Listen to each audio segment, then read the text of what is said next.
हमारे आसपास कई बार ऐसी आपराधिक घटनाएं घटती हैं जिन्हें लिखते हुए हाथ कांप जाए, कहते हुए जुबान कांप जाए और सिर्फ सोचने भर से रूह कांप जाए।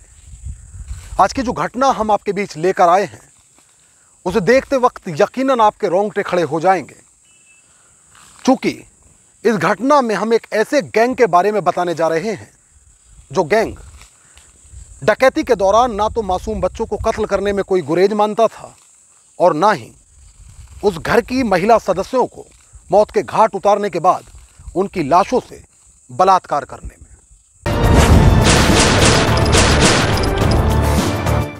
नमस्कार, आदाब दोस्तों, मैं आपका साजिद सैफी हूं और आप हमारी खास पेशकश बेपर्दा देख रहे हैं। और बेपर्दा में बात आज एक ऐसे गिरोह की जो गांवों में बाहरी हिस्सों में बने मकानों को ना सिर्फ अपना निशाना बनाता था, बल्कि वो उन घरों में रहने वाले परिवारों की सामूहिक हत्याकांड की वारदात को अंजाम भी देता था। इस दौरान ना तो इसे मासूमों का कत्ल करने में कोई गुरेज था और ना ही महिलाओं के साथ रेप करने में कोई मलाल। ये गिरोह बाकायदा ना सिर्फ एक डकैती की वारदात को अंजाम देता था, बल्कि उस घर की महिलाओं की लाशों के साथ इनके द्वारा रेप भी किया जाता था। इसमें सबसे हैरानी की बात यह है कि इस गिरोह में महिलाएं खुद भी शामिल थीं। तो आज बेपर्दा में बात एक नरपिशाच गैंग की।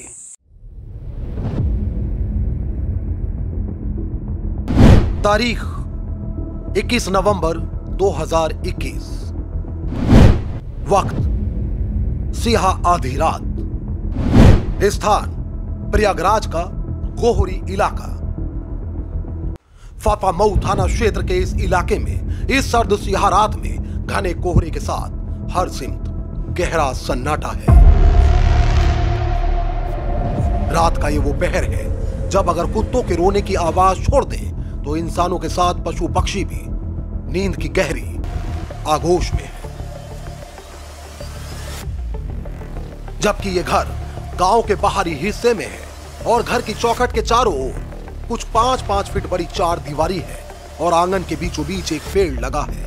पेड़ के नीचे परिवार का मुखिया सोया है, मगर वो नहीं जानता कि पेड़ के डाल पर तो मौत बैठी है। जी हाँ, बिल्कुल ठीक सुना आपने, क्योंकि पेड़ पर हाथ में धारदार हथियार लिए एक डकैत बैठा है। दरअसल डकैतों का एक समूह इस घर को अपने कब्जे में ले चुका है और अब ये दानव, ये राक्षस, ये असुर यहाँ मौत का नंगा नाच करने वाले हैं। दरअसल ये डकैत कोई मामूली डकैत नहीं, बल्कि नरपिशाच है, जो जिस भी घर को घटना के लिए चुनते हैं उस परिवार के प्रत्येक सदस्य को कत्ल कर डालते हैं। अफसोस दर अफसोस, क्योंकि असुर यहां भी अपने मंसूबों में बखूबी कामयाब रहे और यहां भी इन्होंने इस परिवार के किसी भी सदस्य को जिंदा नहीं छोड़ा। फाफामऊ थाना क्षेत्र अंतर्गत गोहरी इलाके के इस गांव में इस सिहा रात में जो हुआ वो कानून की किताबों में दर्ज है। यहां 21/22 नवंबर 2021 की आधी रात को एक ही परिवार के 4 लोगों की हत्या कर दी गई। मृतकों में पति पत्नी, बेटी और एक 10 साल का दिव्यांग बेटा शामिल है। जबकि इस हंगामा खेज वारदात में 25 साल की लड़की का शव नग्न अवस्था में पाया गया। दरअसल आदमखोरों ने इस बच्ची की लाश के साथ गैंग रेप की वारदात को अंजाम दिया था। बेहया कातिलों द्वारा बीती रात मौत का जो खूनी खेल यहां खेला गया, उसने ना सिर्फ इलाके में यकलख्त सनसनी फैला दी, बल्कि इस घटना ने सभी के होशो हवास उड़ा दिए।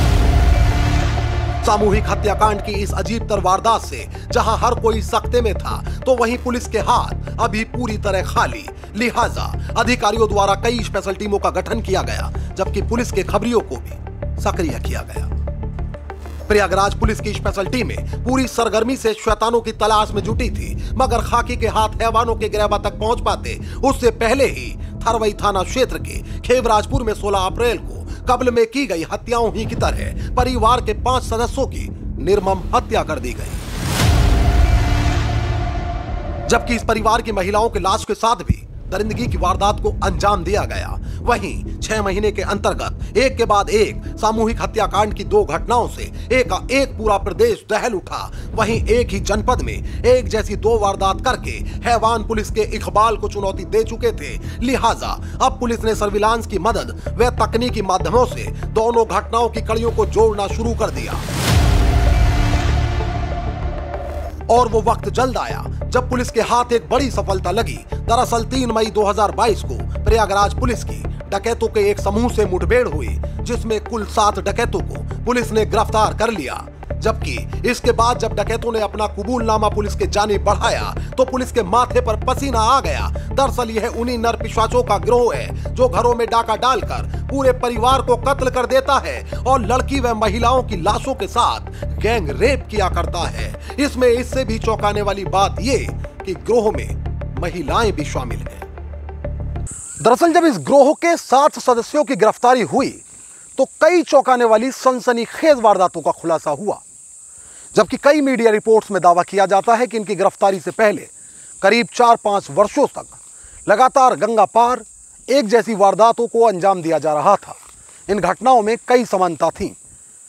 इन घटनाओं में डकैती की वारदात होती थी और परिवार को सामूहिक तौर पर कत्ल कर दिया जाता था। जबकि साल 2021-22 में यूपी के प्रयागराज में भी 2 बड़ी खौफनाक वारदात हुई। पहली वारदात में जिस घर में डकैती डाली गई उस घर के 4 सदस्यों को मौत के घाट उतार दिया गया।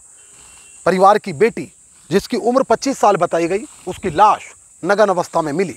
दूसरी वारदात में 5 लोगों को कत्ल किया गया। इस परिवार में भी बहू और बेटी के साथ बलात्कार किया गया।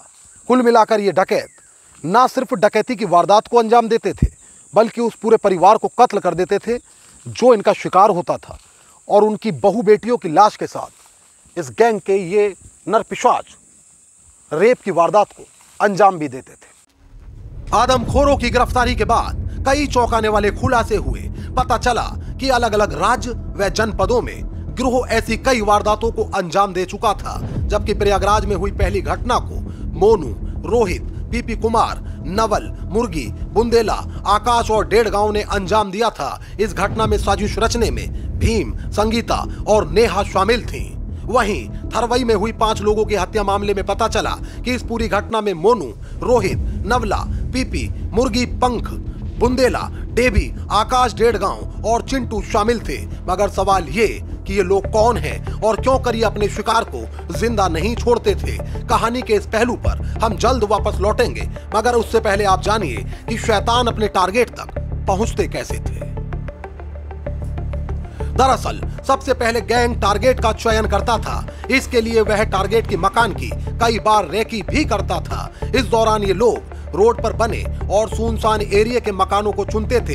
ऐसे मकान को लक्ष्य बनाते थे जिसके आसपास कोई दूसरा मकान न हो। उस मकान का चयन करते थे जिसकी बाउंड्री वॉल छोटी होती हो, यानी बाउंड्री से आसानी से अंदर जाया जा सके। उस मकान में पेड़ भी हो ताकि किसी भी प्रकार की समस्या होने पर पेड़ के सहारे वह अंदर आ या बाहर जा सकते हों।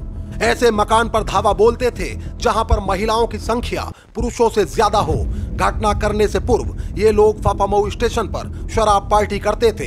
इसके बाद शैतान टारगेट के मकान के पास रात को 9-10 बजे पहुंचकर पूरी योजना पर चर्चा करते थे। साथ ही परिवार की पूरी तरह नींद में जाने का इंतजार करते थे और फिर जैसे ही इन्हें पूरे परिवार को सो जाने पर यकीन हो जाता था, ये बाउंड्री के सहारे घर में दाखिल हो जाते थे।